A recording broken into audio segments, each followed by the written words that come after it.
Saturday at Dignity Health Sports Park, the 29th MLS Cup took place. The LA Galaxy claimed a 2-1 win over the New York Red Bulls. All the goals in the first half.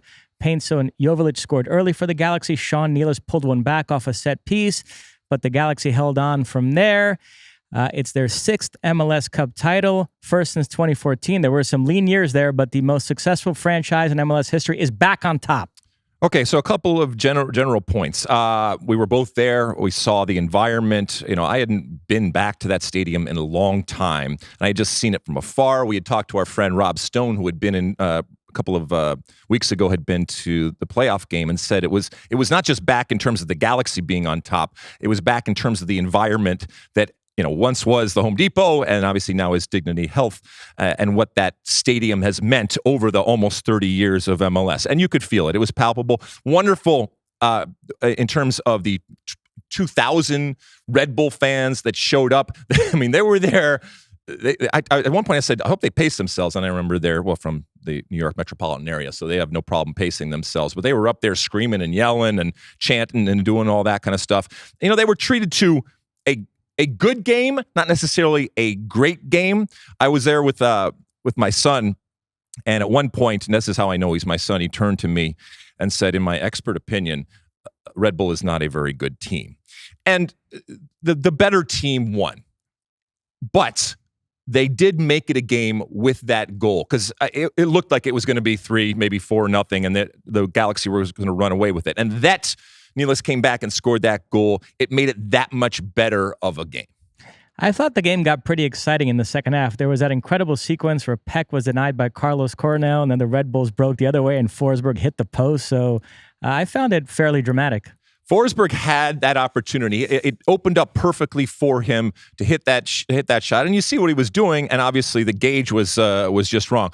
I will say that again. You see how important Peck and Painso are. Painso was all over the place, and they really struggled to contain him. And his speed is something else. I thought that Carlos Coronel is a good goalkeeper. At times, he can be a great goalkeeper, and he had that moment on the Painso goal to make the save. Got a hand on it because it wasn't a great shot actually from Painso. Thought he could, if he made that save, then maybe the game goes in a different direction. Joveljic scoring his goal. It was a sloppy type of goal, but they all count the same. Greg Vanney becomes the 4th manager to win MLS Cup with 2 different clubs, joining Bruce Arena, Ziggy Schmidt, and Caleb Porter. And, I mentioned they had some lean years there recently. I never thought it was Greg Vanney's fault, so I'm glad they stuck by him. It always felt to me like if they got him the horses that Greg Vanney could be successful. The Galaxy nailed the offseason by spending all their money on Peck and Painso and not on a center forward and giving the keys up front to Joveljic. All those decisions panned out, and so here they are, lifting the trophy yet again. Okay, but so how many other teams and coaches can you say, well, if you get him the horses, he'll do all right? I mean, he is incredibly fortunate, and I think he recognizes that. I think that Greg Vanney was the first to tell you that normally they would have moved on, and they certainly would have been in their rights to make a change from Greg Vanney. But I think, to your point, they recognize the quality. And look, I think also Greg Vanney and Will Kuntz, who kind of orchestrated this from a bigger picture type of perspective, will tell you that any MLS team that has opportunity to go out and sign 2 DPs, instantly they are going to make themselves better, and they have to really work to screw that up. But they hit it out of the park when it comes to Peck and Painso, and they obviously already had Ricky Puig there, even though he didn't play in the final. Not only did Puig miss the final, but Royce wasn't fit enough to start. So you wondered about that Galaxy midfield, but Brugman and Delgado both played great. Brugman with a lovely assist on the first goal, and he ended up earning MVP honor. So I thought that was a big key for the Galaxy. Yeah, Brugman getting MVP was interesting. I got to tell you, I thought that Garces in the back, I thought he was the best player on the field. And I know they're never going to give the MVP to a center back. I thought he was incredible from a defensive standpoint, and obviously it's not it's not that sexy. We did. Jenny and I talked to Joveljic after the game, and it was so much fun to hear him reference back to, I don't know how many years ago it was, but when, to your point, the Galaxy wasn't what they are right now. He had played, and he had played well, but he was constantly coming in as kind of a super stub and wanted to start and everything. And we'll never forget talking to him, and he point blank, and he doesn't kind of joke around at all, point blank turned to us and said, I am the future.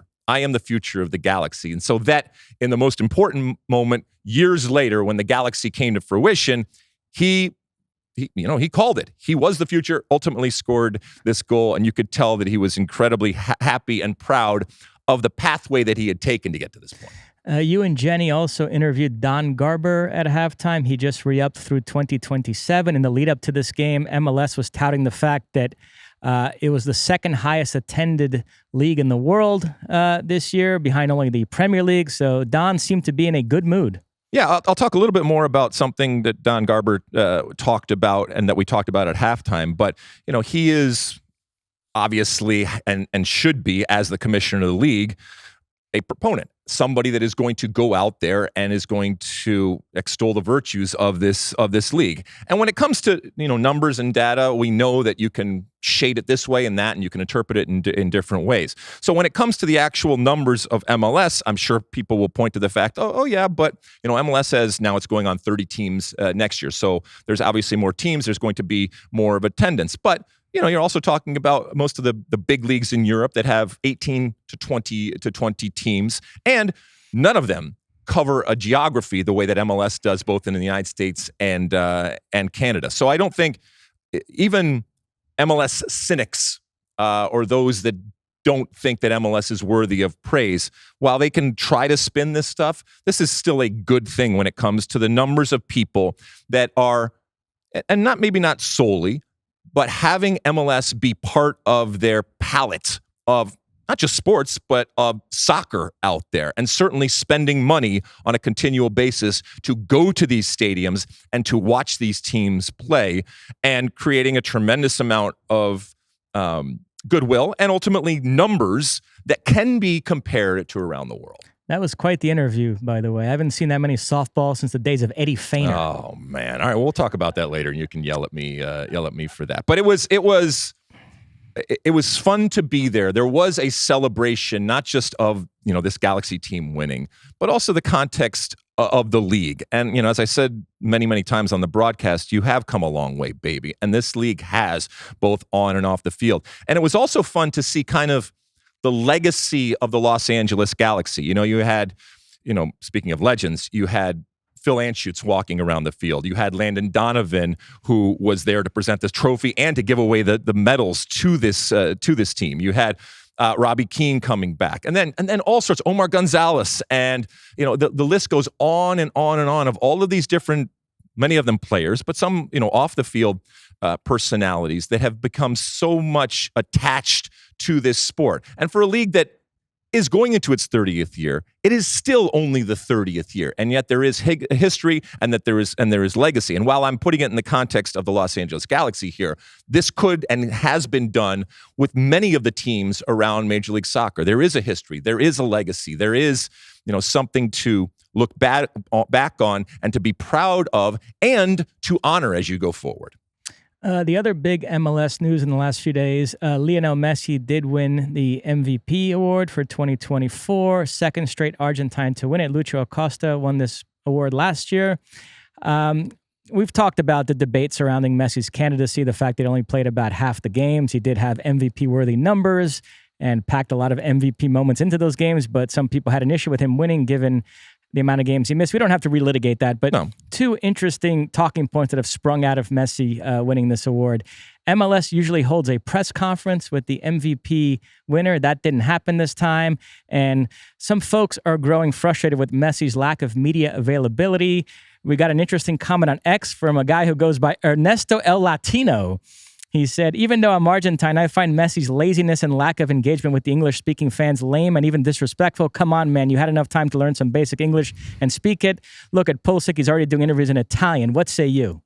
Okay, so I'll take both of these things. Number one, Messi being MVP, even though he wasn't my MVP, I have no problem. What he did and what he did even in a limited amount of time shows that he is still not only the MVP and justifiably the MVP of Major League Soccer, but one of the great players playing in the game. We'll get to that more to that in a second. Now, when it comes to Messi, the personality and the marketing phenomenon, I don't think anybody, whether it's Commissioner Garber or any of the owners or anybody out there, would deny how important he has been since arriving in terms of promoting not just Inter Miami and that whole pink vibe, but Major League Soccer and soccer in general.